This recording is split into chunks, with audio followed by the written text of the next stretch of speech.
Today I chose this title because did you know that today is November already? I cannot believe, I feel like 2020 has just started. I'm not like, I really think so.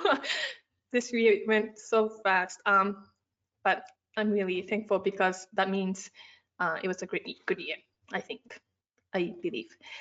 And today, so that's why I chose the topic related to the laws of steel because, thankfully, there's going to be a new law series coming out soon, very soon, maybe in December near the Alcantara celebration.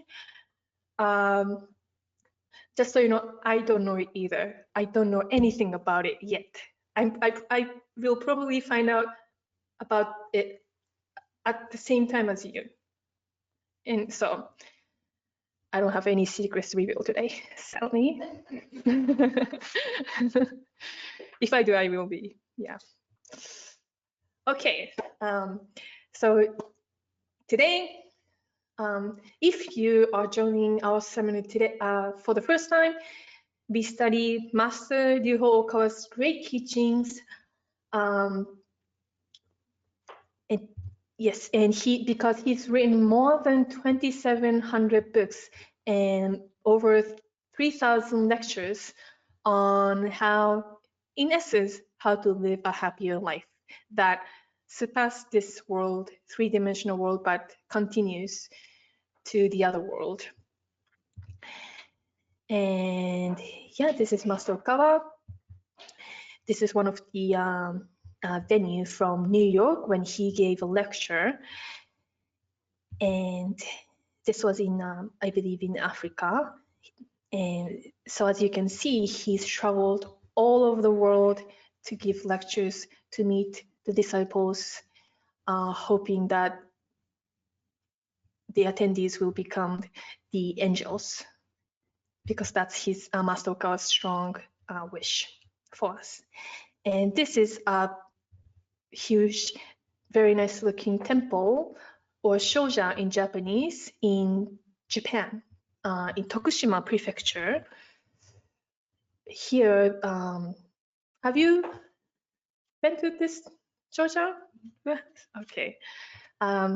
Personally, I recommend this shoja as number one. So next time when you're going to Japan, I'm sure you are, please visit this shoja. The vibration is amazing. And this is a different shoja in Sohonzan Shoshinkan in Japanese, meaning the head temples in Utsunomiya, Tochigi. And there we also have Happy Science Academy as well. And these are some other pictures. So yes, I hope you get to visit Japan someday. I promise it's going to be an amazing trip. Okay, so let's begin. So today we have shorter time, so I might be running a little fast, but please stop me if you have any questions. So how to build a mind of steel? I wanted to study a little bit about the laws of steel again before we are moving on to the next law series. Okay. So almost as an inspiration, I came up with this title today, and how to build a mind of steel. And I studied Master Okawa's teachings, and I found 4 things that Master talked about building a stronger mind or peace in your mind by overcoming hardships and so on. So I'm going to focus on 4 points today. First, how can we build a stronger or a mind of steel? First, I wanted to talk about the virtue of perseverance or patience, in other words. So what does it mean? So in essence, we study that this physical body is like a vehicle that we are driving in. So your true essence of you is the spiritual part. meaning like your soul, your mind. That is the essence. And maybe you chose how you look, or for sure you chose your parents and the environment as well. You made a plan and you came down to this earth. So you knew some of the main main things that's going to happen in your life. You chose your life. So that's one point. Why? Because we continue reincarnations, meaning you come to this earth to train yourself, meaning so you came down with your own will to learn, to train yourself, to strengthen yourself, maybe your weaknesses or anything. And that's why you chose this environment. And for instance, for a great angel or for bodhisattvas, it's very easy to preach, like talk about spiritual truth in heaven, because they are all in the spiritual world. They know, oh yeah, sure, of course I believe in the spiritual world. And they may, so they know it for sure. But because of how the God created this earth, or the spiritual, so this earth, we forget about everything when we come down to this earth. But this is also a mercy, because let's say if I was a really bad person in a life before, and if I still have that memory, I think I will start from there, thinking I did something wrong, so I have to build up. So I will have more negative image of myself. But because God allows us to forget everything, we can start from scratch, So apparently, so back to the great angel and bodhisattva preaching the spiritual truth. It's easier to do it in the other world, but doing it here, it's more difficult, especially nowadays, because more than 50% of the people, they forget about the spiritual truth. But at the same time, this means there's more value for that action. Let's say you are a bodhisattva and you're trying to, you awaken to the truth and you're trying to spread about the spiritual teaching. It is easier, but the more you continue, there's a value to that action. It's very sacred. It becomes sacred because you need more effort. So that's one thing. And then the virtue of perseverance begins.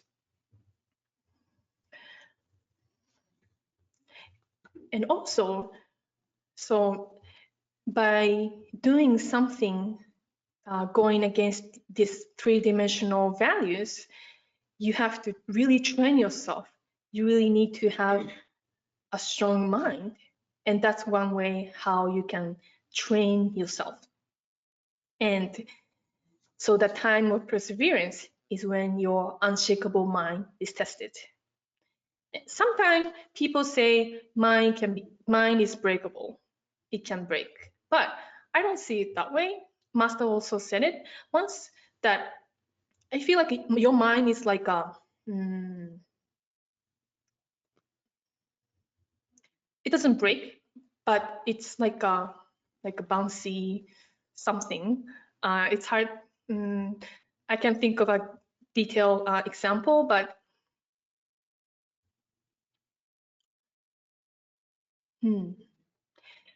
unshakable mind is something you can build. And so I'm going to give you an example of steel. Have you ever seen a video of a Japanese sword or katana being created? Maybe you have. I have about 4 minutes video clip on how katana or Japanese sword is created. Okay.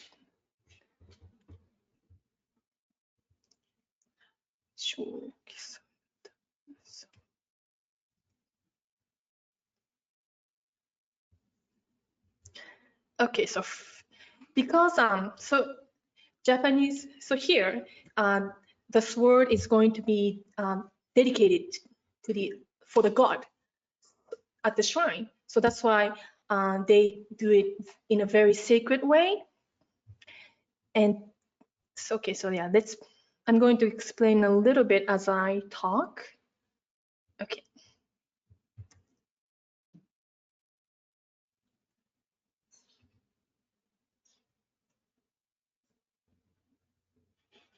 Okay, so now they're going to lit a fire in a sacred manner by hand.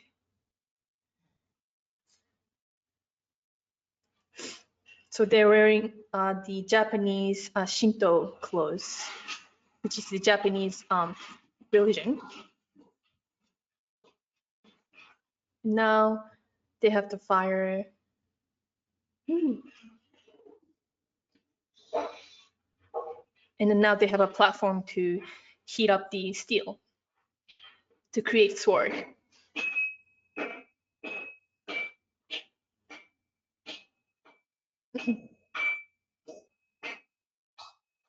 So they continue this process for a long time, heat it up and put water. And in order to make sword, apparently they use two parts. One is very hard steel and soft steel.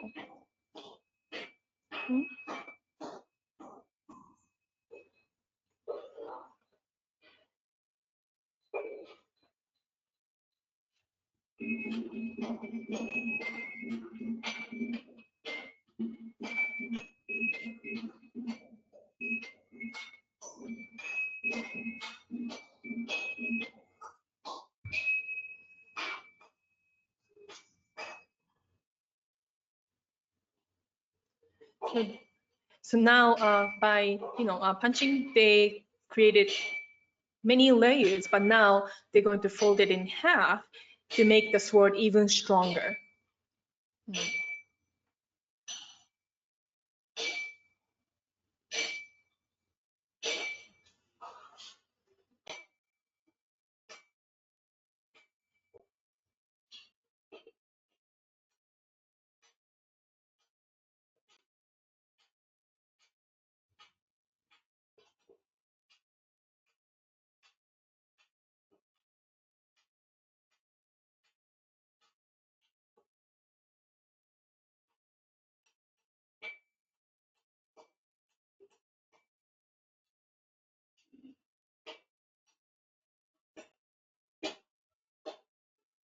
And now they're preparing the softer part of steel. And this part comes in the middle of a sword.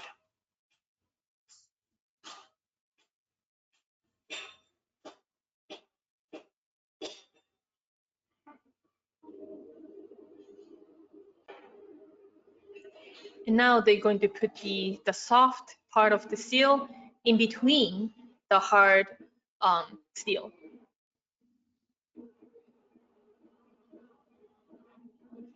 In order to create a strong sword, but at the same time, flexible sword that doesn't break easily.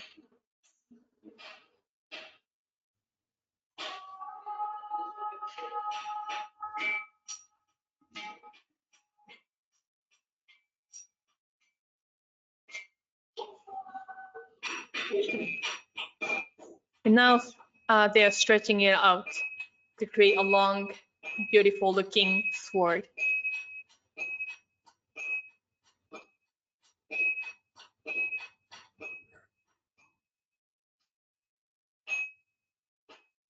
So they're continuing the process of heating it up and also cooling it down many, many times.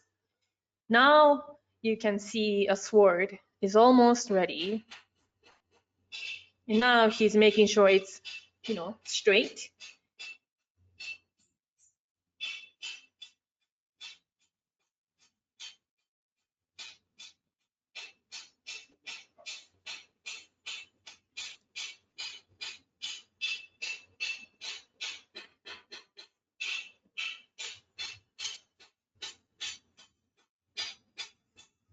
And now the sword is ready to dedicate, to be dedicated to God. And they're having a ritual to dedicate it.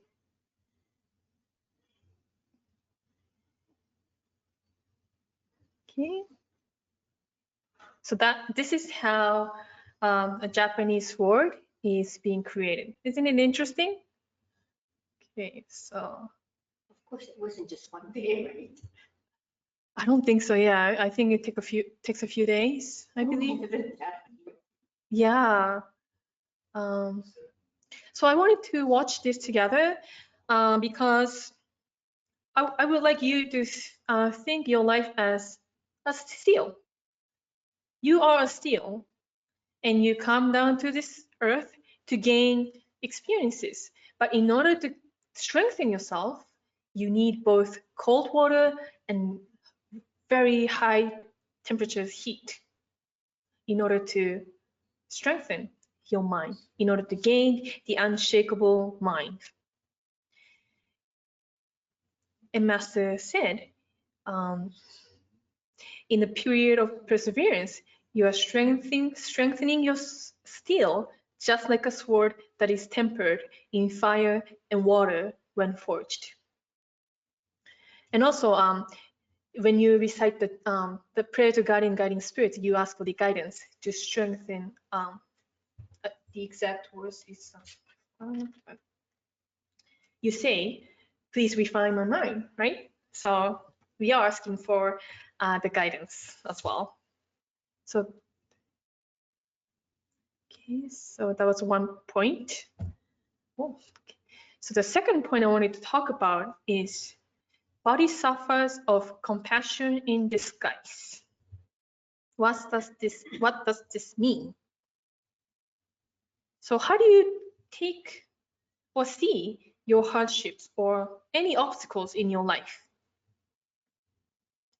And if you have read The Laws of Steel, you know that no great figures lived an easy life. The more great figures they become, I think the more difficult or, many hardships that they had to overcome. And they all didn't think the hardships or obstacles as something negative.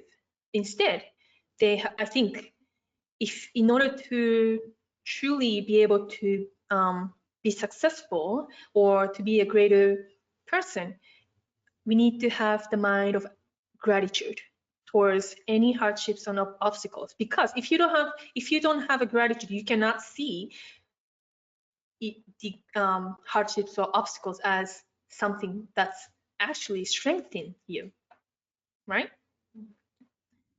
And Master said, yes, because we are living on this earth in a third dimension, third dimensional rules applies. Like, even if you pray, I'm not gonna die, I'm not gonna die because I have strong faith in Alcantara. You're going to die. I mean, physically. So yes, there are some, that was an extreme example, but there's an three-dimensional system that we have to live in. So we need to be smart in that way. But we are here to strengthen ourselves. So we need to know that, okay, the attitude of hardships is the bodhisattva of compassion in disguise doing it for me, especially for me. So let's have gratitude towards it, because that's the only way to continue the growth of our soul. If we start to see any negative hardships as something negative, we stop growing and learning as well. So and because bodhisattva of compassion in disguise are doing something hard or difficult for you to train you, they know that you're not going to like it maybe, but they're doing it anyway. So let's have strong gratitude towards them. Third point I wanted to talk is aspiration. I know you've heard it many times, but I think it's very important to remind yourself, what was your aspiration? Why are we living on this earth? Or like, what is your goal in your work or in life? And Master said, the base of unshakable mind is a firm aspiration, strong will or goal. So first we need to decide or aim to develop an unshakable mind based on a firm aspiration to attain infinitely high ideals.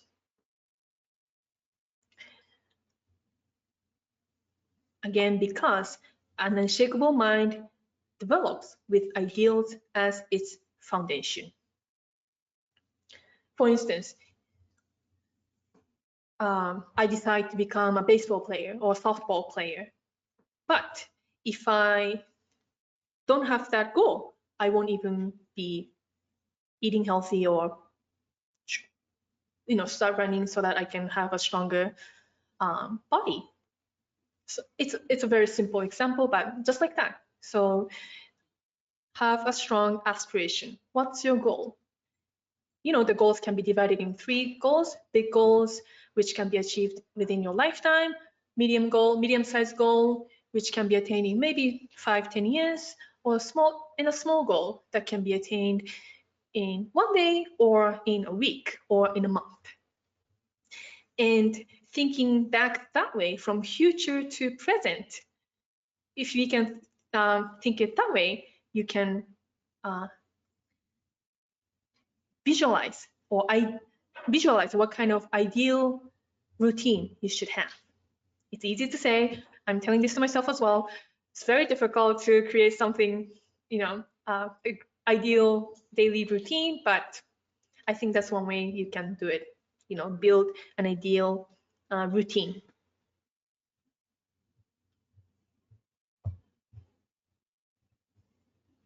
And the fourth part that I wanted to talk a little bit about is the laws of cause and effect. Okay, let's watch. Before that, Master Okawa said in The Laws of Steel, he said, can you really accept that your life is based on the laws of cause and effect as well? Okay, let's watch a video excerpt from the lecture, Ultimate Enlightenment. I showed this video about a month ago or 2 months ago, but I think this is very, very important lecture, so I would like to watch it again together. Okay. To win victory in this life, you must first realize that you are the one who is steering the ship of your own life. You must accept that no one other than you is responsible for your life. You can blame no one but yourself for how your life is. You must accept that the current state of your life is the result of the past years you have lived. And you must accept this unhesitatingly. You need to understand that the first step to success in life is to take responsibility. That is the first step to winning victory in life. Now, those of you who are listening, think deeply about the extent to which you can take responsibility for your own life. You may be dissatisfied with your present situation. You may think you have been unlucky. You may think you have not attained enough happiness yet, or that you have attained happiness, but it has fallen short of your expectations. However, looking back at what happened in the past, how many of you can accept all of it as manifestations of your mind? Manifestations of what you thought. Then, how many of you can decide how you will live from tomorrow on, before this day is through? Thinking in this way, you will realize your weakness with tears running down your cheeks. That is only natural, and it is the proof that you are taking the first step toward victory. You need to be strict with yourself. You need to discipline yourself. Do not take the easy path. Human beings are born with a nature that pursues happiness. But at the same time, they are prone to and very often misunderstood the meaning and the nature of happiness. What I mean by misunderstanding of the meaning of happiness is that people are often swayed in the direction of indulgence and tend to take the easy way. But I have to say again and again that taking the easy way in life may make you feel happy for a short time. Even at this very moment, some of you may be enjoying worldly happiness with a thought of indulgence. However, I am telling you that such happiness is as ephemeral as a shimmering light. Such happiness is as fragile as frost that melts when the sun rises. Be rigorous in controlling your mind. Be responsible for your own life. Taking responsibility for your own life is the starting point for building your life from now on. You cannot attribute any unhappiness you are now experiencing to God, to your guardian spirit, to your parents, your brothers and sisters, or friends. The current state of your mind is created by the thoughts you choose to have at every moment in life, the thoughts you have in everyday life. It is an accumulation of your thoughts. Your thoughts have been accumulated to create your present state of mind. Your state of mind reveals, no doubt, your true self. If you want to know who you are, there is no need to look back to what happened in the past. Instead, the sum total of your past thoughts manifests in exactly who you are now. Okay. Thank you so much, Ostapka. How was it? So true, right? But at the same time, very difficult to accept fully. Do you remember when was the last time I showed or played this video clip? Anyone? Maybe? That was when I gave a lecture on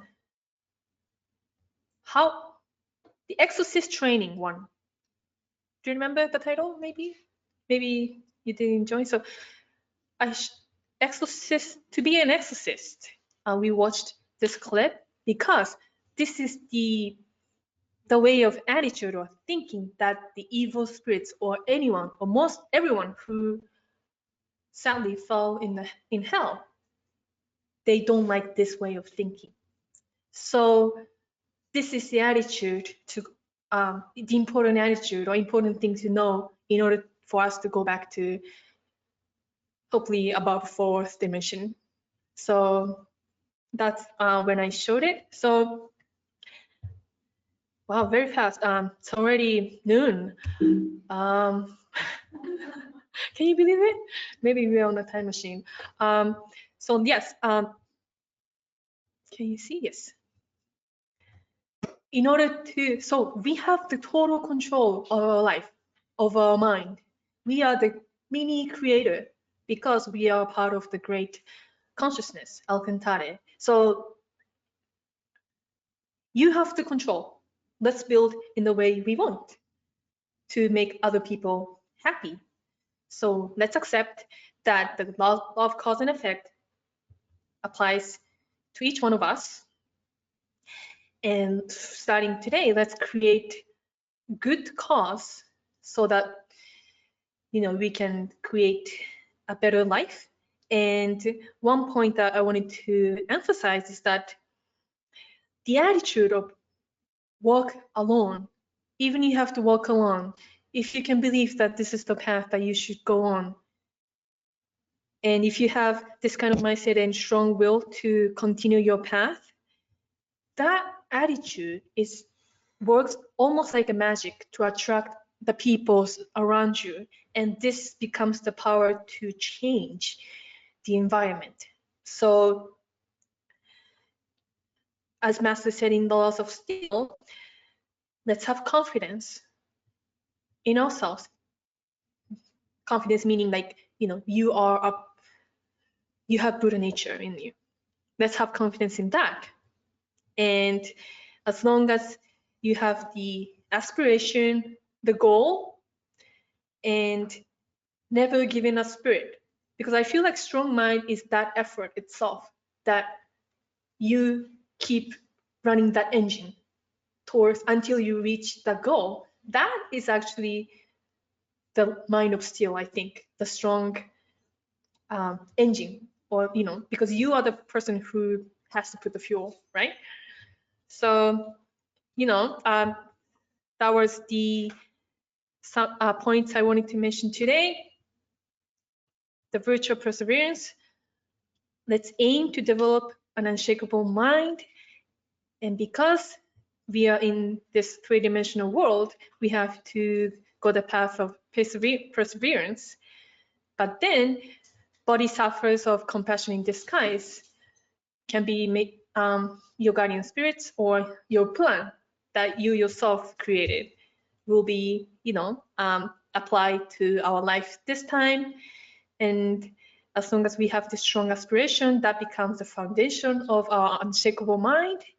And let's take the responsibility. And as long as we have this kind of attitude, we can start to gain lots of people's support. And the more you are appreciated, the more wealth will come to you. And of course, so reciting true words spoken by Buddha is the best way to be connected to Alcantara, the God of the universe, to receive inspiration in life. And also, like, I feel like reciting the true words is like a cleansing of spiritually, so let's recite this as many times as possible. And I feel like today was so fast, but thank you so much for joining today. If you have any questions, please feel free to talk to me or reach out to me. Even after the seminar, please message me and we can continue our activity because of your sacred donation contribution. So this is the end of today. Today's seminar is being recorded, so if you would like to watch it again, please let me know. And after this today, from 12:15, we have a monthly ritual prayer service. This is a very sacred way to ask for the guidance. So if you have any questions on that, please let me know. I will keep the video on for the people who live further, who cannot join us today. And if you're taking the Kigan, please join the Kigan ceremony as well. But thank you so much. I'm very, very happy to be back here and with you, and hope to see you again next week. Thank you so much. And lastly, let's take a bow to Alcantara. Okay? Thank you very much. This is Tilo from Vancouver. Thank you so much, Tilo.